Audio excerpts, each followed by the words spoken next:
Welcome back to Beyond Words, a podcast that dives deep into innovative healing practices and the connections that bind us as human beings.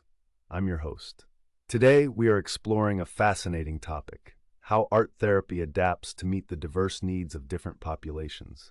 Whether it's families in crisis or individuals working to recover from trauma, art therapy offers unique pathways for healing. Let's start with a powerful approach that many might not be familiar with: family art therapy. Imagine this. A family seeks therapy because their teenage son, let's name him Daryl, is facing academic struggles. Now, traditional talk therapy would focus on assessing Daryl alone, meeting with him individually, while occasionally involving his parents.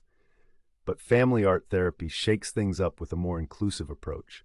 In a technique pioneered by art therapist Hanna Kwiatkowska, known as the family art evaluation, every family member gathers around easels to create a series of drawings. They start with free sketches, move to individual portraits, and then collaborate on larger pieces. It's not merely about making art. It's about uncovering layers of family dynamics through visual expression. For instance, in Daryl's case, his family portrait told a story that words alone couldn't capture.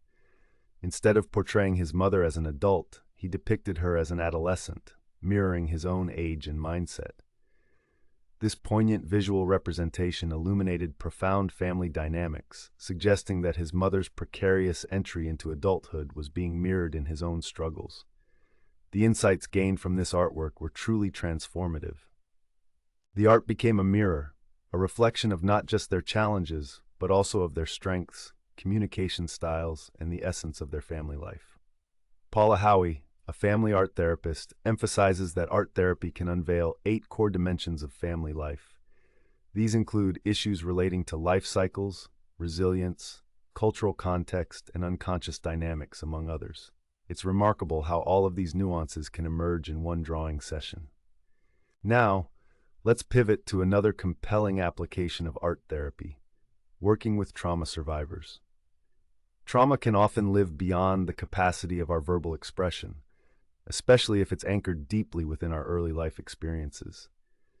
Traditional talk therapy can struggle to connect with these pre-verbal memories that are often fragmented and challenging to articulate. But art therapy brings an innovative twist. Enter the graphic narrative technique developed by psychiatrist Louise Tinnen and art therapist Linda Gant. Their method works brilliantly with individuals who have experienced severe trauma, including those with dissociative identity disorder. Together, the therapist and client create a series of drawings that depict the story of the traumatic event. Think of it as crafting a comic strip of one's lived experience. And plot twist: these drawings don't need to be masterpieces. They can be simple, almost childlike representations. Once the trauma narrative is externalized through this visual storytelling, it allows for processing the trauma as something from the past rather than something perpetually present. Over time, this often leads to diminished flashbacks and a significant reduction in the trauma's grip over the individual. This approach isn't merely creative, it's deeply rooted in neuroscience.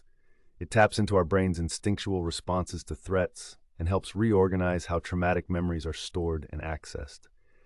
It's fascinating how visuals can access dimensions of our psyche that words sometimes fail to reach, much like a key unlocking a secret room in the mind. Let's not forget about group art therapy, which taps into the healing power of camaraderie. In these settings, individuals come together, often sharing common struggles or experiences. Artwork created side by side fosters empathy and community in ways that are deeply profound. People create, witness, and share in each other's artistic journeys. Teachers of group art therapy, Catherine Williams and Tally Tripp, highlight that the group itself often becomes a therapeutic tool. The interactions among group members, the feedback given to each other's art, can all reflect significant relational dynamics. Are they supportive, critical, apathetic? These patterns blossom into discussion points, providing further insights into interpersonal relationships. Now, you might be wondering about the different styles of art therapy. Just like any therapeutic practice, these approaches stem from various theoretical foundations. Some therapists take a psychodynamic approach, digging into the unconscious and family past. Others lean on cognitive behavioral models, emphasizing the here and now, while others integrate aspects of humanistic psychology, centering on self-actualization. Some even draw from mindful, contemplative traditions, where art making is seen as a spiritual practice.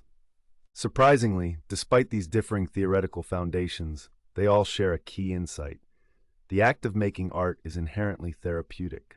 Selecting colors, shaping materials, and marking paper are transformative acts in themselves, allowing individuals to express, explore, and engage with their feelings. Take this concept of sublimation, articulated by pioneer Edith Kramer. She describes it as the process where raw emotional energy is transformed through creative work into something meaningful. For populations with limited verbal capacities, be they children, those with developmental challenges, or individuals experiencing dementia, art therapy isn't merely a channel for expression. It becomes a primary means of communication and connection. As we draw closer to the end of today's episode, let's widen our lens. Contemporary art therapy is expanding into community settings and social action. More art therapists are bringing their work beyond clinical confines to create art studios in neighborhoods grappling with poverty or violence. They're also establishing what's termed art hives, open studio spaces for anyone to create, regardless of their mental health status or ability to pay. This approach not only returns to the roots of art therapy, but also embraces its future vision. Creativity is a universal human need, pivotal for building resilience in communities. So as we wrap up today's exploration of art therapy, remember that it's much more than a singular concept. It's a flexible healing modality, accommodating the unique needs of individuals, families, and groups. It addresses trauma, developmental challenges, relationship issues, and more. And whether grounded in psychodynamic theory, cognitive behavioral practice, or any number of other perspectives, all converge on a profound truth. We are inherently creative beings, and our creativity is deeply entwined with our ability to heal. So to everyone listening, whether you're a healthcare professional or a curious soul exploring the arts, embrace the potential of art therapy and consider how this creative avenue might enhance your understanding of healing, connection, and community. Thank you for joining us today on Beyond Words. Until next time, stay curious, stay creative, and remember, healing often happens in forms that transcend language itself.